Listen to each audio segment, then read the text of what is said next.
Beyonce's dip into country music has fans buzzing, and her single, Texas Hold'em, quickly topped the charts in the genre and beyond catching fire on social media. This ain't Texas, ain't no Hold'em, so lay our cards down, down, down, down. But it wasn't all fanfare. Plenty of others pushed back, claiming that the megastar doesn't belong in country music. GBH News' Callie Crossley has some thoughts about that backlash. She joins me now. And Callie, I just think it's just really appropriate that I go ahead and get dressed for this conversation. There you go. All right. You look good. Yeah. Well, you know, we were talking about, like, I'm excited, you're excited about this foray into country music. Well, it's actually not her first foray. People may remember on the Lemonade album that she did Daddy Lessons. The Dixie Chicks then sampled it in their song, and then they put it on fire at the CMA Awards in 2016. They lit up that whole night. So she knows her country. I have to remind people, she's from Texas. She's a black Southern woman. These are her roots. This is her ancestry, and people forget that. Also want to point out that part of the record that it makes it so much historic is the fact that she has Rhiannan Giddens playing the banjo. And Rhiannan Giddens is a MacArthur genius, a Pulitzer Prize winner, 2 Grammy winners. She knows the banjo. She spent her career making certain that people know that the banjo has African roots. And who is she? Well, she's a North Carolinian biracial woman who identifies as black. So she's a black Southern woman riffing on the top record on the Hot 100 with another black Southern woman. I would posit that this is roots music, that this is really beyond just a kind of fun, dance music, which is really good at, by the way. Yeah. People are enjoying that on social media, as am I. I want to learn the line dance. But it's a lot going on there. Beyonce was really thoughtful. By the way, Rhiannon did not know she was playing on Beyonce's record. Oh, okay. She was asked to do a riff. So it's 13 seconds at the beginning of Texas Hold'em. That's pure her. And then the banjo through the rest of the song is her. And she didn't know. She said it was a secret project. They didn't tell her. There she is watching the Super Bowl like the rest of us. And then she hears I think we have some of Rhiannon playing right here, so we're going to go ahead and roll that.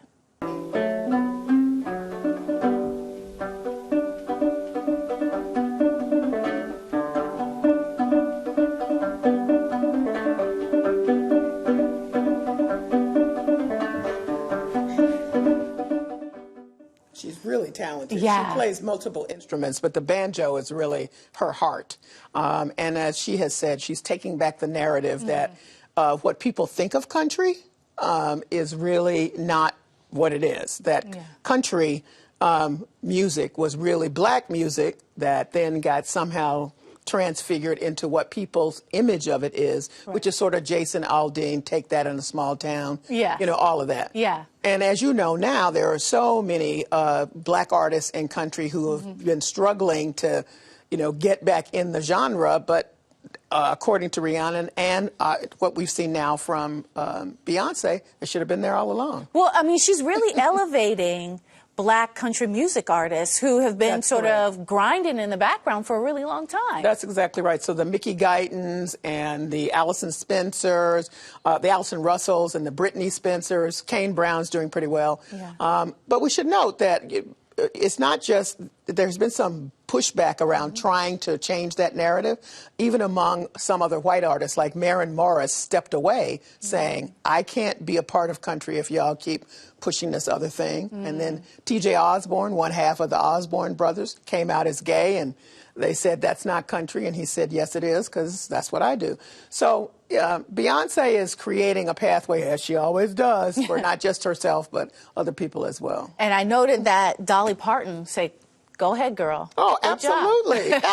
Of course Dolly Parton would say that. And Yeah. she actually said she would love to have Beyonce sing one of her songs. Yeah, could you imagine? My goodness. That's going to be quite I think that's going to happen. But it's not all excitement, right? Yeah. So like anything else, it can be polarizing, especially when country music folks identify especially white folks, identify this as their music. Right. And we know that on One American News Network, host Allison Steinberg actually asked an actor and country singer John Schneider, his thoughts on Beyonce doing country music, and we have a clip of that here. The lefties in the entertainment industry just won't leave any area alone, right? They just have to seize control over every aspect, don't they? They've got to make their mark, just like a dog in a dog walk park. You know, every dog has to mark every tree, right? So that's what's going on here. So, wow. Not only disgusting, but so off. Yeah. Let me note that since the charting was happening from 1958, Beyonce has topped #1. That had not happened before. The only other person outside the genre that people may recognize who came in at #1 was Taylor Swift when she sort of sampled in country music for a while back.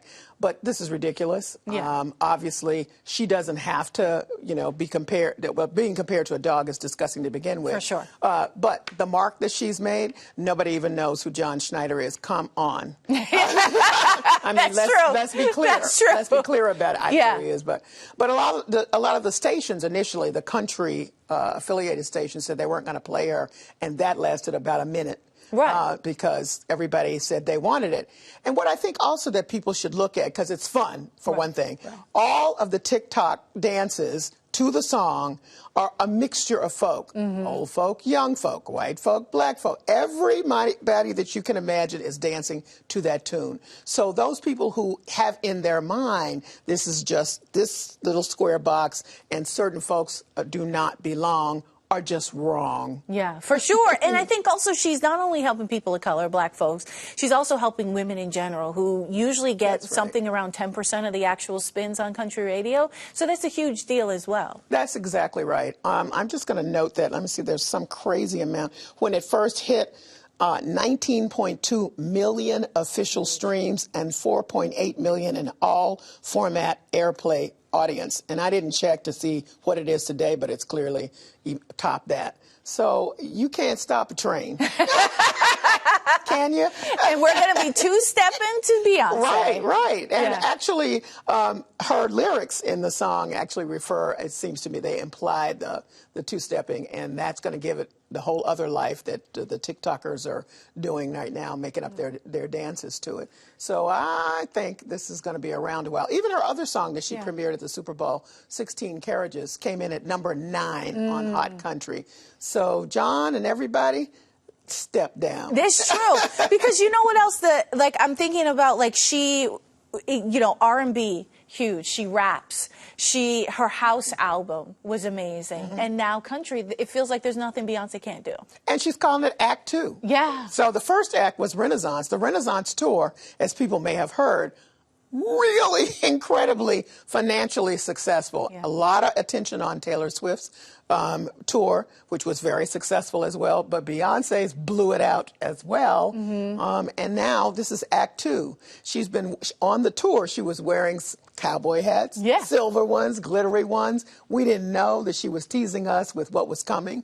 But dropping those 2 songs now, apparently, we don't know, but the rumor is the whole album is country that's coming out at the end of March. All right, well, we're going to have to learn those dances. Yeah. Oh, I'm trying right now, girl. Okay, well, watch for that on social media. All right. Callie Crossley, thank you so much. Thank you.